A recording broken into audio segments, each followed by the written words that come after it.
இல்லை, எனக்கு ஒன்று புரியலை. கானா வினோத் வந்து பணப்பெட்டி எடுத்துகிட்டு போனதுக்கான காரணம் என்னவா வேணால் இருந்துட்டு போட்டோம், அது அரோரா கூட காரணமாக இருக்கட்டும்.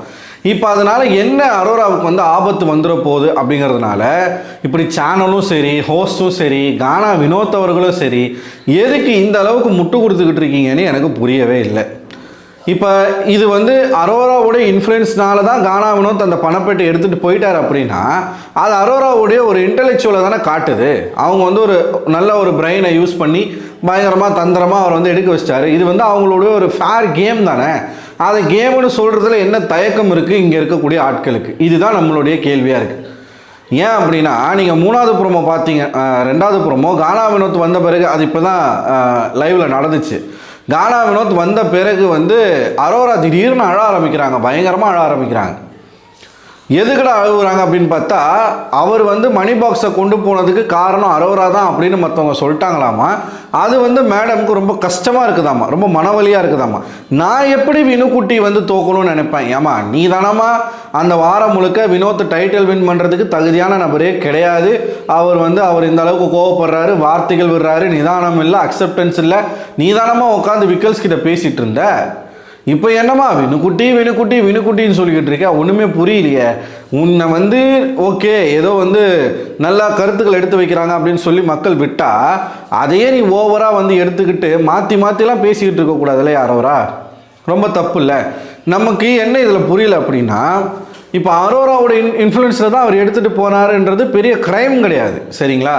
வினோத்தினுடைய ஃபேன்ஸ் வந்து அரோராவை கழுவி ஊற்ற போகிறாங்க, அவ்வளவுதான். இது வந்து எந்த விதத்துலையும் அரோராவோட கேம் அஃபெக்ட் பண்ண போகிறது கிடையாது. ஆனால் அந்த மாதிரி ஒரு பேர் வந்துடக்கூடாது. கானா வினோத் வந்து சுயமாக தான் அதை எடுத்துகிட்டு போனார் அப்படிங்கிறத மக்களை நம்ப வைக்கிறதுக்காக சேனல் சைட்லேருந்து என்ன மாதிரியான விஷயங்கள்லாம் பண்ணுறாங்க அப்படின்னு நீங்கள் பார்த்தீங்கன்னா, முதல்ல வந்து விஜய் சேதுபதி அவர்கள் வந்து பேசினது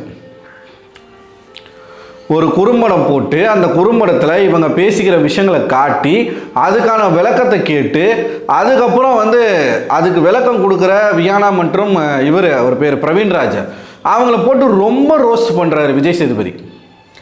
ஒத்துக்க சொல்கிறாரு, இல்லை அரோரா அதற்கு காரணம் கிடையாது, கானா வினோத் அவருடைய சுய நினைவோடு தான் எடுத்தார்.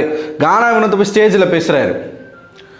கானா வினோத் போய் அந்த ஸ்டேஜில் பேசுகிறாரு, நான் வந்து யார் சொல்லியும் நான் எடுக்கலை, நானே இப்போ நீங்கள் இவங்க சொல்லி தான் எடுத்தீங்க அப்படின்னா அவர்கிட்ட கேள்வியே கேட்கலை அப்படி சொல்கிறாங்களே, அதுதான் உண்மையா? இல்லை நீங்களா எடுத்தீங்களா, இல்லை மற்றவங்க சொன்னதை கேட்டு நீங்கள் எடுத்தீங்களா அப்படிங்கிற ஒரு கொஸ்டினே அவர்கிட்ட ரைஸ் பண்ணப்படலை. அவரே வந்து இதுக்கு பதில் சொல்கிறார், நான் யார் சொல்லியும் எடுக்கலை, நானே தான் எடுத்தேன்னு சொல்லிட்டு ஸ்டேஜில் சொல்கிறாரு. அதுக்கப்புறமா விஜய் டிவியில் வீக்கெண்ட் எபிசோடில் விஜய் சேதுபதி போட்டு குறும்படம் போட்டு, இது ஒரு விஷயம்னு சொல்லி குறும்படம் போட்டு அதை வந்து நிரூபிக்கிறதுக்கு முயற்சி பண்ணுறாங்க. அரோராவுக்கு இதுக்கும் எந்த காரணமும் இல்லை, அரோராவை எடுக்கிற ஸ்டேஜில் தான் இருந்தாங்க, அவர் ஏமாற்றி எடுத்துகிட்டு போயிட்டாருன்னு சொல்லி கண்டஸ்டன்ஸை அவங்க வாயாலே வந்து ஒத்துக்க வைக்கிற அளவுக்கு இவர் பேசிக்கிட்டு இருக்கார். அதுக்கப்புறமா கானா வினோத் மறுபடியும் போய் வெளியில் போய் ஒரு இன்டர்வியூ கொடுக்குறாரு. ஜாக்லின் கிட்ட இன்டர்வியூவில் அவர் வந்து அங்கேயும் அதே தான் சொல்கிறார், பணப்பெட்டி எடுத்ததுக்கு நான் தான் காரணம் அப்படின்றாரு, யார் சொல்லி நான் எடுக்கல அப்படின்றாரு. அதுக்கப்புறமா வீட்டுக்கு போயிட்டு ஒரு வீடியோ போடுறாருங்க, அந்த வீடியோலையும் அதே தான் சொல்கிறாரு, அரோரா வந்து காரணம் கிடையாது, பணப்பெட்டி நான் தான் எடுத்தேன், என்னுடைய சுய சிந்தனையோடு தான் நான் வந்து எடுத்தேன் அப்படின்னு சொல்லி மறுபடியும் போடுறாரு.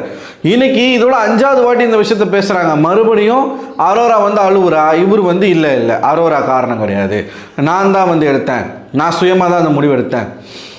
இப்போ இதை நிரூபித்து நீங்கள் என்ன பண்ண போகிறீங்க?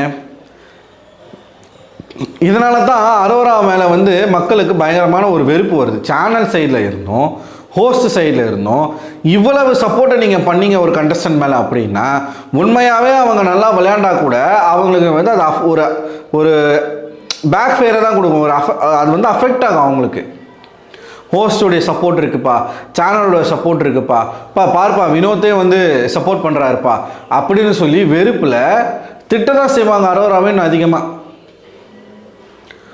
இதை நிரூபித்து என்ன பண்ண போகிறாங்க அப்படிங்கிறது தான் நம்மளோட மிகப்பெரிய கேள்வியாக இருக்குது. இருந்துட்டு போட்டோமே, அன்னைக்கு நீங்கள் நல்லா பார்த்தீங்க அப்படின்னா 18 லட்சம் சேர்ந்த உடனே அரோராவோட இன்டென்ஷன் வந்து பணத்தை எடுக்கணும் அப்படின்னா அவங்க எப்பயும் எடுத்துருக்கலாம். ஆனால் அவங்க என்ன பண்ணுறாங்க, கானா வினோத்தை வச்சுக்கிட்டு கானா வினோத்துக்கிட்ட உட்காந்து இந்த வின்னிங் ப்ராபபிலிட்டி, யார் யாருக்கு எவ்வளோ சம்பளம் வரும், இந்த வாரம் பணப்படி எடுத்துகிட்டு போகிறவங்க அடுத்த வாரம் வருவாங்க, டைட்டில் வின் பண்ணுறவங்களுக்கும் பணப்பெட்டி எடுக்கிறவங்களுக்கு மட்டும்தான் ப்ளஸ் இருக்குது, மற்றவங்களுக்குலாம் ₹1 காசு கிடையாது, இப்படிலாம் சொல்லிக்கிட்டு நான் வந்து எனக்கு இந்த பணம் ரொம்ப தேவை, நான் வந்து ஃபாரினுக்கு போக போகிறேன், நான் படிக்க போகிறேன், மாதம் இன்ஸ்டாவில் இருந்து மட்டுமே ₹20 லட்சம் சம்பாதிக்கக்கூடிய அரோரா இது வரைக்கும் வெளிநாட்டுக்கு போய் படிக்காமல், அந்த காசுலலாம் படிக்காமல் விஜய் டிவிக்குள்ளே வந்து பிக் பாஸ் ஷோக்குள்ளே வந்துட்டு இதில் வந்து பணப்பெட்டியில் எடுக்கிற காசு கொண்டு போய் நான் வெளிநாட்டில் படிப்பேன், அவங்க இந்த 18 லட்ச ரூபா வந்து ஒரு வருஷத்தில் செலவு பண்ணிடுவாங்களாம். சொல்கிறாங்க, எனக்கு இந்த 18 லட்ச ரூபா வந்து ஒரு வருஷத்தில் எனக்கு வந்து செலவாயிரும். அப்போ நீங்கள் மாதம் எவ்வளோ சம்பாதிப்பீங்க? புரியுதுங்களா நான் சொல்கிறது? ஸோ இவங்களுக்கு பணம் வந்து ஒரு பெரிய பிரச்சனையே கிடையாது. ஆனால் ஒரு ட்ராமா ஒன்று க்ரியேட் பண்ண வேண்டியது. எனக்கு நர்சிங் படிக்கணும்னு ஆசை, ஃபாரினில் படிக்கணும்னு ஆசை, எனக்கு குடும்பம் இல்லை, குட்டி இல்லை, யாருமே என்னை பார்க்க வரல, யாருமே என்கிட்ட பேசலை, நான் தனியாக தான் போராடிட்டுருக்கேன், இப்படியெல்லாம் சொல்லி வந்து இந்த பொண்ணு வந்து டிடிஎஃப்பை வின் பண்ண வச்சு இவ்வளோ தூரத்துக்கு கொண்டு வந்துட்டாங்க. இப்போ என்ன பேலன்ஸு டைட்டிலும் சேர்த்து கொடுக்கணும்னு நினைக்கிறீங்களா? அதுக்காக இந்த வேலையெல்லாம் பண்ணிக்கிட்டு இருக்கீங்களா? வாலண்டியராக வந்து கானா வினோத் எதுக்கு சொல்லணும்? அதை பல இடங்களில் வந்து அவராக வந்து ஏங்க நான் தாங்க எடுத்தேன், மற்றவங்க காரணம் கிடையாதுங்க, அப்படி பேசும்போது தான் நமக்கு சந்தேகம் இன்னும் ஜாஸ்தி ஆகுது. ஹோஸ்டில் இருந்து சேனலில் இருந்து கண்டஸ்டன்ட் வரைக்குமே ஒரு சிங்கிள் கண்டஸ்டண்ட்டை காப்பாற்ற முயற்சி பண்ணுறீங்கன்னா அதுக்கு பின்னாடி இருக்கக்கூடிய உள்நோக்கம் என்ன அப்படிங்கிறது நமக்கு யோசிக்க தோணுதா இல்லையா? புரியுதுங்களா நான் சொல்கிறது? ஸோ வந்ததும் பயங்கரமான ஒரு அழுகை. இந்த பக்கம் பார்த்தீங்கன்னா அமித் வந்து கட்டி பிடிச்சிக்கிட்டு சுமுக்கி சுற்றுறாப்பில். அவர் என்னடானா அமித்துடைய குழந்தையும் கானா வினோத் பசங்களும் ஒன்றா வளரணுமா, அதாவது அமித் வந்து கானா வினோத் பசங்களுக்கு மாமாவா, கானா வினோத் அமித்துடைய பொண்ணுக்கு வந்து மாமாவா. உன் பொண்ணும் என் பொண்ணும் உன் பசங்களும் ஒன்றா வளரணும், அது எனக்கு ரொம்ப ஆசை. விட்டால் ஒரே வீட்டில் கொடுத்துட்டு போயிடுவாங்க போல், அந்த அளவுக்கு வந்து ஓவராக பாசம் வலிஞ்சு கொட்டுது, ஃப்ரெண்ட்ஷிப்பே வலிஞ்சு கொட்டுது. ஸோ வினோத் அவர்கள் வந்திருக்காங்க. இன்னும் கொஞ்சம் நேரத்தில் வந்து ஒரு எமோஷ்னலான ஒரு சீன் ஒன்று நடக்க போகுது ஒரு டாஸ்க் மூலமாக. அது என்ன டாஸ்க் அப்படிங்கிறத நம்ம அப்புறமா பார்ப்போம்.